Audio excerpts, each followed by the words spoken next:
and welcome back to Easy Cooking with Linda B. Today is not the prettiest day. It's still pretty cool here in Connecticut. It's been like in the 30s yesterday, and now it's like in the 50s, but it's overcast. The reason why I'm bringing up the weather is because I want to show you how to make an old favorite very simple. And I'm talking about a chicken pot pie. Now, the other day, my hairdresser and I were talking, and she always asks me, "So, Linda, what'd you make for dinner?" And I said, "I made a chicken pot pie." She goes, "Really? How'd you do it?" And I explained it to her. But what I'm going to do is take one step further and I'm going to show her how to do it. Now, she's not here on the show with me, but she'll watch the video and she'll learn how to make it. And I want to show you all how I make mine and how simple it really is. Okay, so the key to making this quick and easy and simple are just a few things. I'm going to use a Bisquick box mix. I am going to also use frozen vegetables, which I'm using peas and carrots. And don't turn your nose away on this one, guys. I am going to use diced canned potatoes. I love these things because also I am using chicken. Now, you've been noticing I've been using this chicken a lot. This is an awesome brand. I love this chicken. It's very healthy. It's very clean, no GMOs. I'm not sponsored by this. It's just, I love this chicken. So what I'm working with are the chicken tenders, which are the breast meat. So the first thing I'm going to do is I want to go clean my chicken, get it cut down, broken into small pieces. Once I do that, I'll come right back and I'll show you exactly what I do. Okay, so now the first thing I'm going to do is I'm heating up my pan and I'm going to pour probably about 2 tablespoons of extra virgin olive oil. Okay, so I want that to heat up a tiny bit. Now, off camera, what I did was I had taken the chicken tenders and I cut them into small bite-sized pieces. You don't want huge chunks when it comes to your chicken pot pie. So now I will take the chicken and place it into my pan.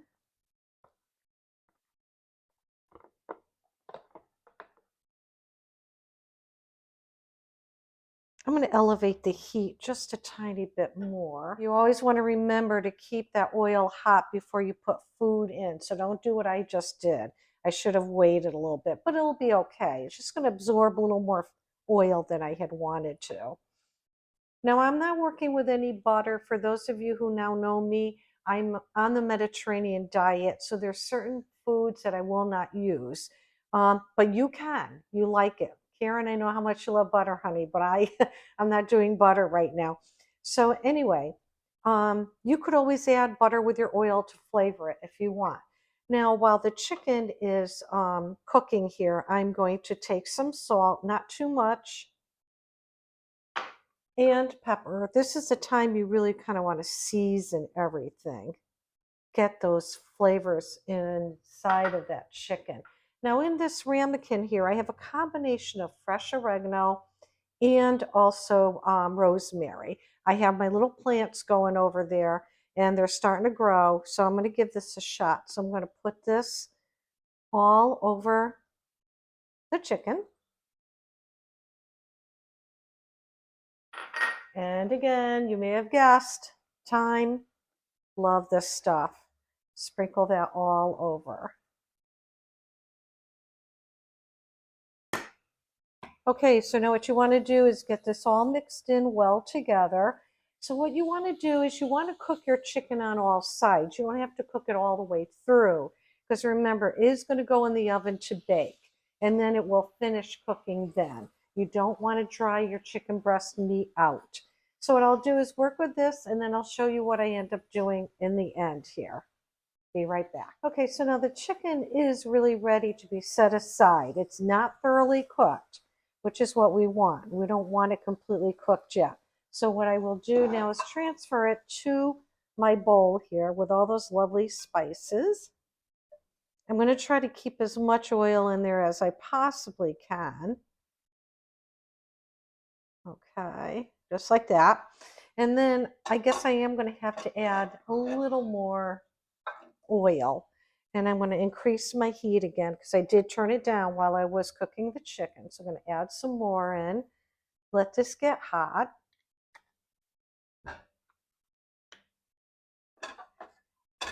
Get it swirled around in here.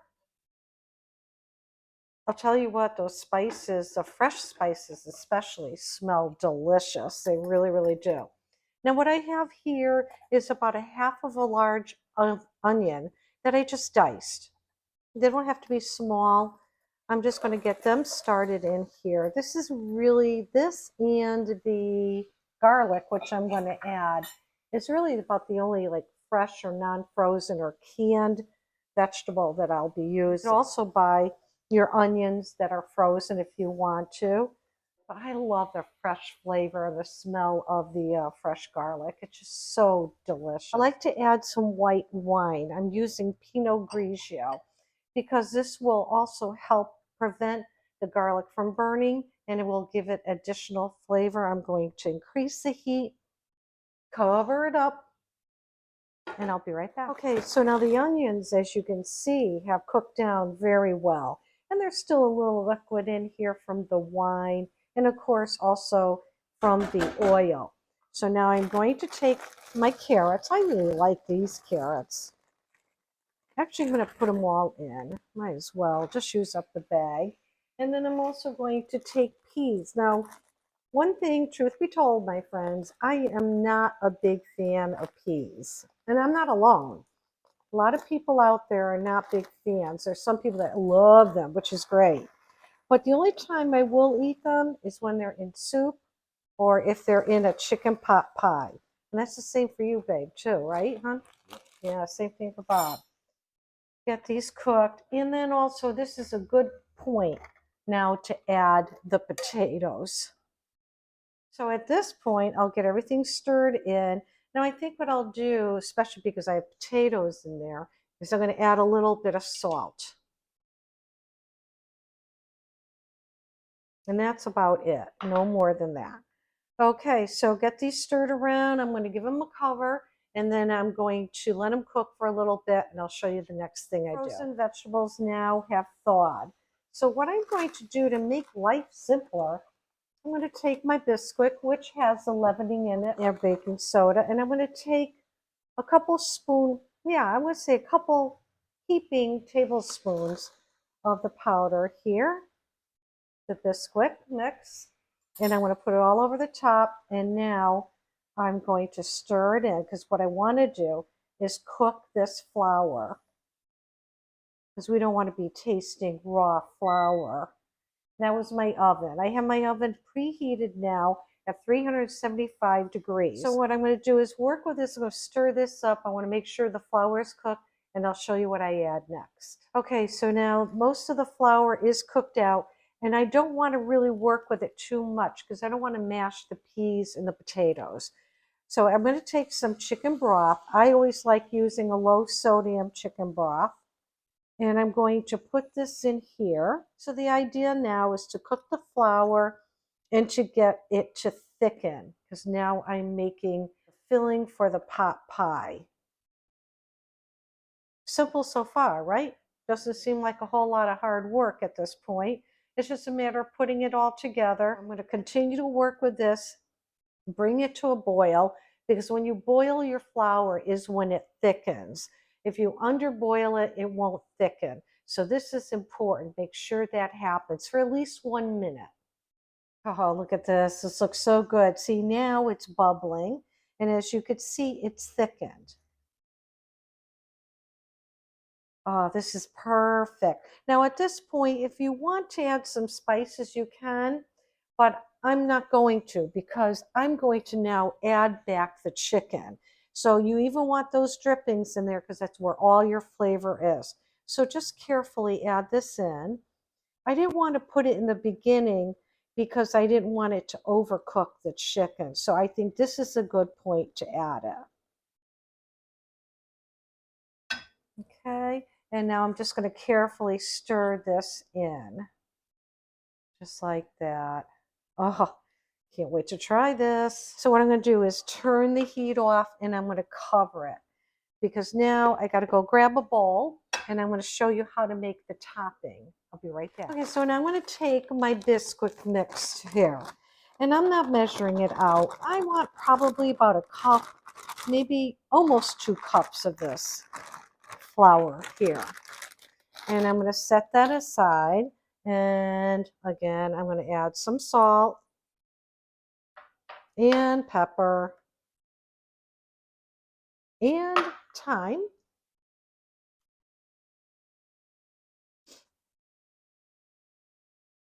Okay, now what I'm going to do is work with half and half. That's all I'm adding for spice. So I'm going to put half and half in here, and I'm going to pour in that much. Now, I'm not measuring anything. You'll see why. Okay, right now with that amount of half and half I have in there to that ratio of flour, it's still going to be very, very dry. I don't want that. So I'm going to add some more half and half. Now you could use milk, you could use sour cream, you can use cream if you want, but I'm going to just stay with the half and half, and I don't have any milk. So now what I will do is whisk this together. Now, if it gets too thick, it's still not good. See, right now, it's kind of more of a dough consistency. I don't want that. I want it smooth.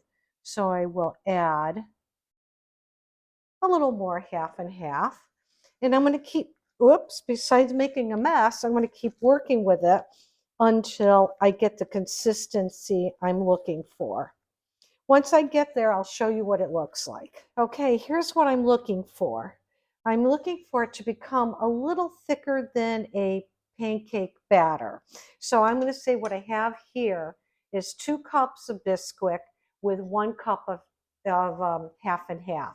Or you could use a cup of milk or skim milk, 2% milk, whatever you want to use.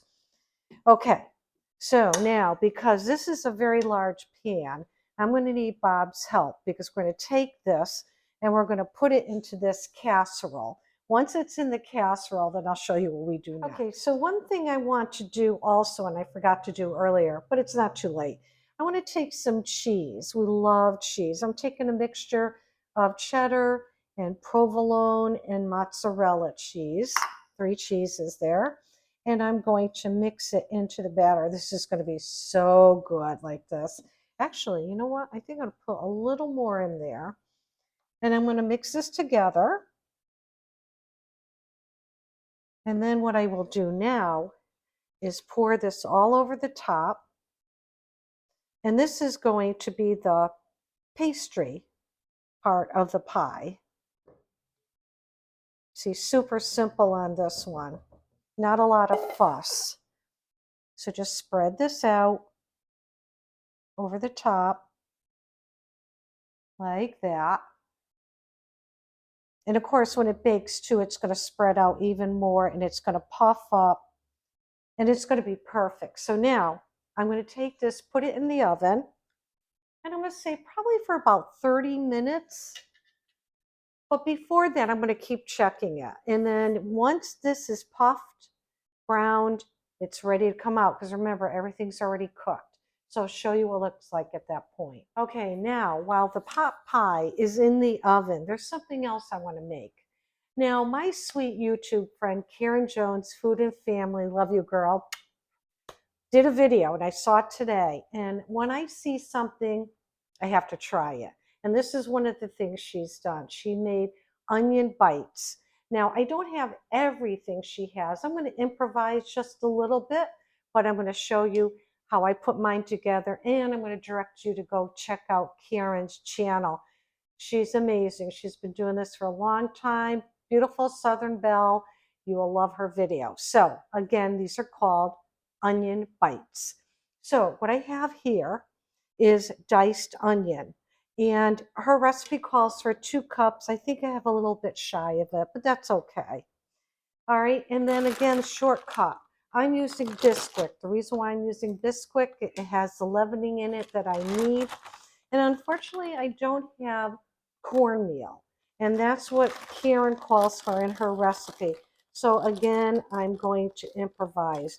And I'm going to use just a little bit of cornstarch just to make it a little more light and fluffy. So to this onion mix, and I'm sorry, I got all this stuff in the way here. I get so excited, I forget what I'm doing. And I'm going to add a 1/4 cup Actually, I want probably about a half a cup of my Bisquick, just like that. Okay, now I'm going to set that aside. And I'm not sure if I'm going to add a quarter cup of cornstarch. I think I want to start out with a smaller amount. I'm going to do probably 1 heaping tablespoon, which is not a quarter of a cup. Now, for flavoring, I'm going to add some salt, like that. And I'm going to add pepper. And I believe this is probably optional. I'm going to add cayenne pepper, but I do like that bite. So I'm going to give a little bit of a sprinkle, not too much, because it can get very hot. And now what I want to do is coat all my onion pieces with the flour and the seasoning. And in the meanwhile, I have my pan here heating up, because what I will do is I'm going to put oil in there. Now I'm using extra virgin olive oil. I'm not going to use a lot of it. Okay, but I'll show you how it comes out. Okay, so I think I got these pretty well coated at this point. Yeah, they look good. So now she says to add milk. Again, I don't have milk, but I'm going to start out with a small amount. I know this is a dry measure, everyone. I realize that, but for convenience, I'm going to use that. I use less than a quarter of a cup. I'm going to stir this in. So it does look like I'm going to need more. So I will work with this until I get the right consistency I want, and then I'll show you what we do next. Okay, my pan is nice and hot. So I'm going to pour just a thin layer. As you can see, it's already heating up the oil, and that's the extra virgin olive oil. Now, in all my excitement, I forgot that the recipe also calls for garlic powder. So it's not too late. I'm just going to add it in here like that and stir it in. So as you can see, I got this nice batter consistency here. I wish I had the cornmeal because I do know that it would give me the crunch that I'm looking for, but I'm hoping this will work as well. I will give it a try. We'll find out together. And if mine fails, definitely go and watch Karen's. It's worth looking at. Okay, so I'm going to take a scoop, a cookie scoop, like that. I'm not going to overfill it. And I'm now going to place this right in my pan.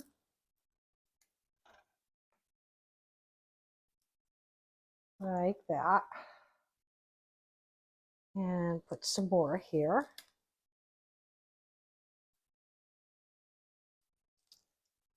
And some more, get more of the fat over here. Perfect.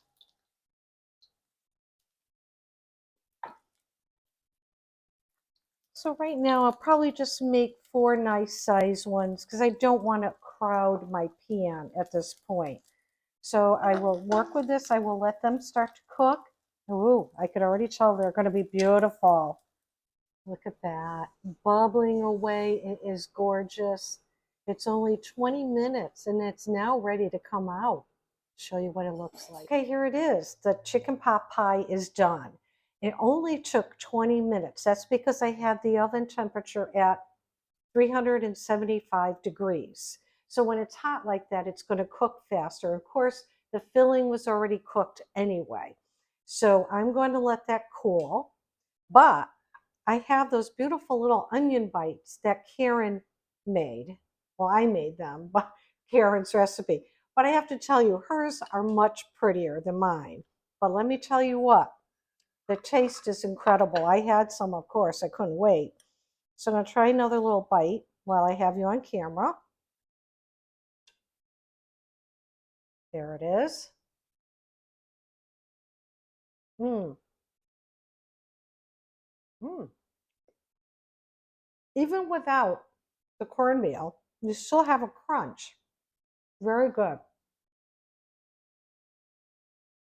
Now, once this cools down and I could take a piece out of it, I'll come in for a taste test on that one too.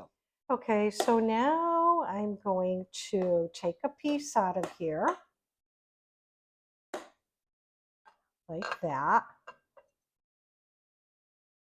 Oh, that looks so good. Look how nice and thick that crust is. And it's cheesy too. Last time when I made this, I did not add cheese. And I bet it's going to be even better. So I will let you know. Oh, look at that. It just looks really good. Now, it did absorb a lot of the gravy. You'll see on parts of this that there's a little more liquid on one side than the other. Just remember that the pastry part of it will absorb the liquid too. So you may want to make sure you have more liquid in there than the dough. Okay, let's try it. See what happens. Hmm. This is pure comfort. Hmm. Maybe the beginning of April, but it feels like it's December here. So good, I can't stop eating it. I'll save some for Bob. So I hope you enjoyed watching this video of me making a super delicious, super simple chicken pot pie. And also remember, check out my friend Karen Jones, Food and Family. I'll list the link to her video in the description box below. Remember, everyone, enjoy life and never stop learning. Bye now.